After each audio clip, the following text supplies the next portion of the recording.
DJ Sus won the feature presentation. I work for a station, Power 105.1 in New York City. I'm on Hip Hop Nation Sirius XM. I DJ for Mariah Carey. I was always into music, started doing mixtapes and cassettes from my bedroom, and it was really horrible. And built my way up from my bedroom till I got somewhere with it. First of all, it was a lot of studying and practicing every damn day. Like I studied DJs like Ron G, Kid Capri, DJ SNS, Funk Flex. I remember the first time I DJ'd for a crowd. It was in high school, and nobody could believe I could DJ.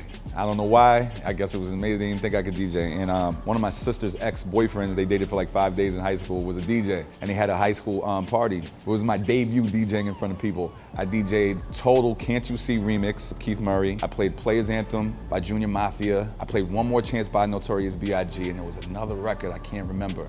And I started scratching and bringing them in on point, and everybody was just like, amazed. And I just started, trying to DJ all the parties in my neighborhood. I interned for Crave Records at Sony Music. I interned for Epic Records. I interned for Columbia, working for free, getting coffee, sleeping in the studio all night, not showering until the next morning. I grew up in Westchester in 914. So there was times I would stay in the studio all night and had to be at the office at Sony Music early in the morning, and I would sleep on the bench at Grand Central. I did that internship. I finagled my way into the clubs. I remember I was DJing at this club called 9.5 in the city, and I met this DJ named DJ Playtime. He was from Hartford, Connecticut. He was DJing on a radio station called Power 104.1. And he said, yo, you're good. They just fired a bunch of DJs on the station. We're looking for DJs, and my program director is gonna be at the club. You should come fill in for me at the club. So I filled in. The program director from Hartford loved me. They was feeling it, and then they tried me out a second time. I ended up getting a gig. Started off 1 day a week, and I lived closer to Yonkers at the time. I ended up getting a 5-day-a-week gig, and I used to drive 2.5 hours to Hartford and 2.5 hours back every day in a Neon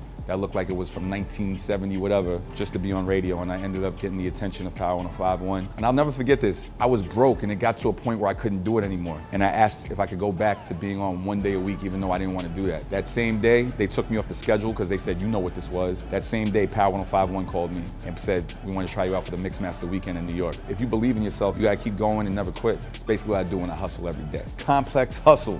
You know what I'm saying? We hustle every damn day. Salute Ciroc, let's get it.